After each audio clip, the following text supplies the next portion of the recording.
Só existe trabalho para o engenheiro como perito judicial? Não.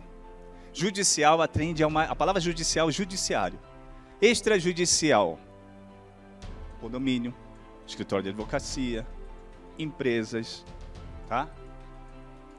Assistente técnico, profissional legalmente habilitado, indicado e contratado pela parte para orientá-la, assistir os trabalhos periciais em todas as fases da perícia. E quando necessário, emitir um parecer técnico. Anotem, o perito judicial ele produz um argumento técnico chamado de laudo pericial. O assistente técnico ele produz um parecer técnico. E esse parecer ele só vai ser realizado em relação ao laudo pericial. Então, a gente vai, como assistente técnico, a gente vai fazer um parecer técnico que pode ser convergente com o laudo do perito ou divergente. Então, perito produz laudo pericial, assistente técnico produz parecer. Imagine só, que se você fosse nomeado, fosse contratado, que eu vou passar a diferença como assistente, e o que vocês iriam se atentar em relação ao laudo do perito? Você foi contratado, qual é o seu nome, meu amigo? O relógio bonito aí que eu estou vendo aqui? Renan foi contratado como assistente técnico, e aí, como é que funciona? Pessoal, quem quiser anotar, anota artigo 465, parágrafo 1º do Código de Processo Civil de 2015. Pode só anotar o artigo 465 do Código de Processo Civil. Diz lá, intima-se as partes para apresentarem os assistentes técnicos e os quesitos, bem como informar se aceita ou não a nomeação do perito, tá? A gente vai falar sobre assistente técnico. Nosso amigo ali, ele vai produzir um parecer técnico. O que eles têm que se atentar? Primeiro, esse laudo pericial, ele está atendendo às técnicas? O perito colocou alguma coisa fundamentada ou é achismo? Eu posso discordar de você como assistente, mas o que a gente tem que observar é o quê? A técnica. Ah não, ele botou uma metodologia que está ultrapassada, que já não atende às normas, ele não observou isso. Primeira coisa que eu faço como assistente técnico, eu vejo lá. Primeira pergunta, alguém impugnou meu laudo? Sim. Eu vou produzir um parecer técnico, eu olho lá o laudo do perito. O que o perito se atentou? Ah, tem algum fato relevante que ele não considerou? Isso tudo é papel do assistente técnico. Claro, o assistente técnico, ele é parcial, porque ele está em busca do interesse, mas ele tem que ser o quê? Ético, né? E técnico. Então, a gente vai ser contratado como assistente? Sim. Olha aí, uma ação judicial em que eu fui nomeado perito, pode ter 2 assistentes técnicos. Quem vai contratar? O autor ou o réu. O perito produz o quê? Laudo pericial. O assistente técnico produz o quê? O parecer técnico. Essa foi uma nomeação. Olha só, pessoal, a gente está trazendo aqui a realidade. Uma nomeação minha. Fixo como ponto controvertido. O que é ponto controvertido? O ponto de litígio, o ponto de conflito que eu vou ter que esclarecer. A responsabilidade das réis pelos alegados vícios existentes no imóvel objeto do contrato. O autor comprou um apartamento, Minha Casa Minha Vida, a ré é a construtora, tá? Defiro a produção de prova pericial porque ele defere ao quem pediu a prova pericial. Ok? Uma observação. O autor, o réu, eu falei para vocês, quem pede a perícia é quem paga. Mas se o autor e o réu não pedir a perícia, o juiz pode determinar a perícia. E aí, quando ele determina a perícia, quem quiser anotar, é o chamado perícia de ofício, que quem determinou foi o juiz.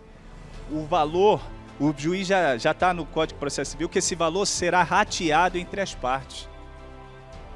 50% para cada um, porque quem determinou foi o juiz.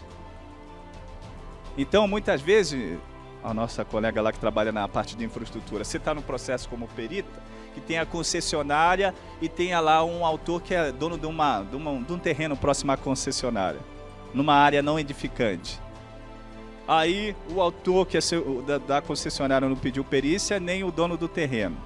O juiz, Eu preciso de perícia para chegar a uma conclusão. Eu determino a perícia.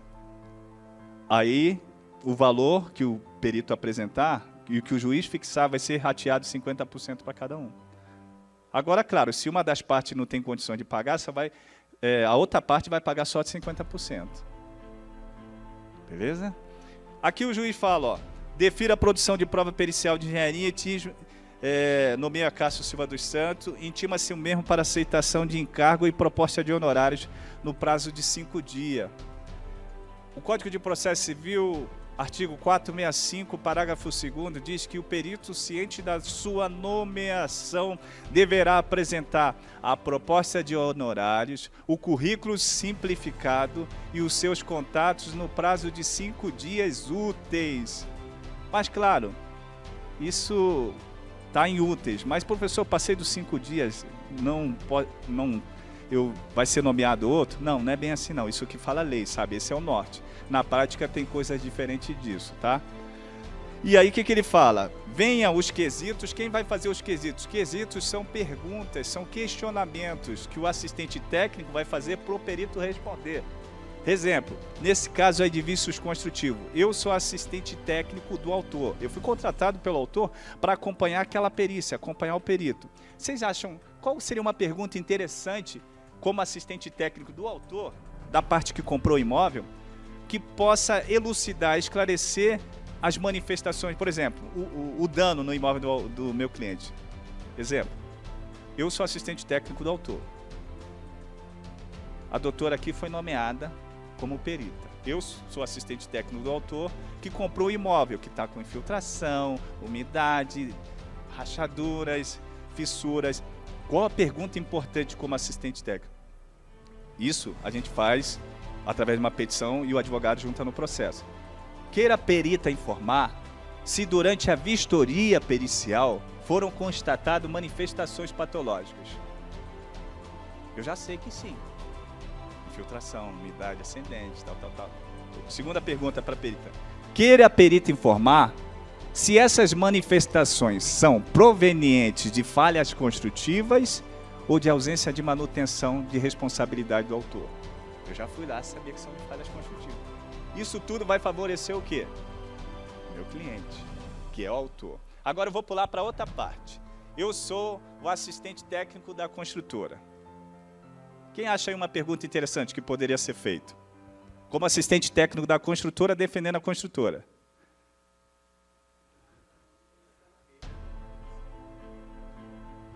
Queira o perito informar se durante a vistoria pericial foi constatado evidências de manutenção por parte da autora. Queira o perito informar se o dano é de responsabilidade da autora ou se é de responsabilidade da construtora. Isso são os quesitos, os questionamentos. E o perito responde isso aonde? No laudo.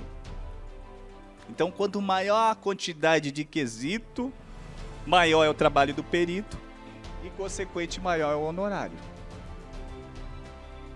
Tá?